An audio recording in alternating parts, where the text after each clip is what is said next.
protection ନେଇକି ଆଗରେ 10 ଗାଡି ପଛରେ 10 ଗାଡି ଲାଭ କଲେ ସବୁଦିନ ତ ଆମ ଝିଅ ଗୁଡାକ ମଲେ ଆମେ ଫାଷ୍ଟ ଟ୍ରେଲର ଦେଖେଇବୁ ତାପରେ ଫିଲ୍ମ ପକେଇବୁ କୋଉଆଡେ 4ଟା କର୍ମଚାରୀ ବୁଲେଇ ଦେବୁନି ଚାନ୍ଦବାଲି ଦୁଃଖ ହେ ମୋହନ ମାଝି ଟିକେ ବୁଝ ହେ ଖାଲି ତମେ ପ୍ରୋଟେକ୍ସନ ନେଇକି ଆଗରେ 10 ଗାଡି ପଛରେ 10 ଗାଡି ଲାଭ କଲେ ସବୁଦିନ ତ ଆମ ଝିଅ ଗୁଡାକ ମଲେ ଚାନ୍ଦବାଲି ଯୋଉ ଅବସ୍ଥା ଗୋପାଳପୁର ଯୋଉ ଅବସ୍ଥା ଧଉଳି ଯୋଉ ଅବସ୍ଥା ଏମିତି କେବେ ହେଇଥିଲା ନାଇଁ ନାଇଁ କଂଗ୍ରେସ ଦଳ ସ୍ଥିର କରିଛି 29 ତାରିଖ ତମେ ଗୋଟେ କହିଲ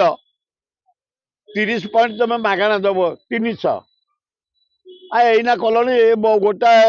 ପଏଣ୍ଟରେ କେତେ 87 ପଇସା ଏ ଗରିବ ଲୋକ ମରିବେ ଏ ଟାଟା ନଙ୍ଗଳା କରିଦବୁ ମୋହନ ବାଜି ଏ ଗରିବ ଲୋକ 17,000 20,000 ଦେବେ ଟ୍ୟାକ୍ସ ଏ ଖଟିକିଆ ମୂଲିଆ ଦେବେ ଟାଟା ତମେ ଲଦିଦବ ମୋହନ ମାଝି ତମେ ପଇସା ଦେଇକି ତାକୁ ଛାଡ଼ିଦବ ଓଡ଼ିଶା ଜନସାଧାରଣ ଛାଡ଼ିବେନି 19 ତାରିଖ ଦିନ ଭକ୍ତ ଦାସ ଡାକିଛନ୍ତି ଆମେ ଫାଷ୍ଟ ଟ୍ରେଲର ଦେଖେଇବୁ ତାପରେ ଫିଲ୍ମ ପକେଇବୁ କୋଉଆଡେ 4ଟା କର୍ମଚାରୀ ବୁଲେଇ ଦେବୁନି କଂଗ୍ରେସ ଦଳ ତରଫରୁ ବଢିଆ ହେଇଛି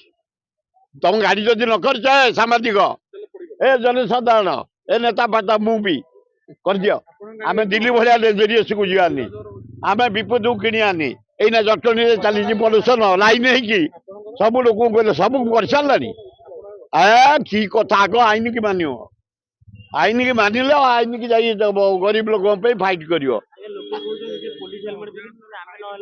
ନା ନା ପୁଲିସ ନ ପିନ୍ଧନ୍ତୁ ଆମର ହେଲମେଟ ନିଜେ ବଞ୍ଚ ହେଲମେଟ ଟା ପିନ୍ଧଲ ତାହେଲେ ତମେ ନିହାତି ଖବର ବ୍ରେନ ଆମର ବଞ୍ଚିଗଲ ତମ ନିଜ ପାଇଁ ପିନ୍ଧ ସେଗୁଡା ସବୁ ମାଫ କରିବେ କେହି ଦିଅନି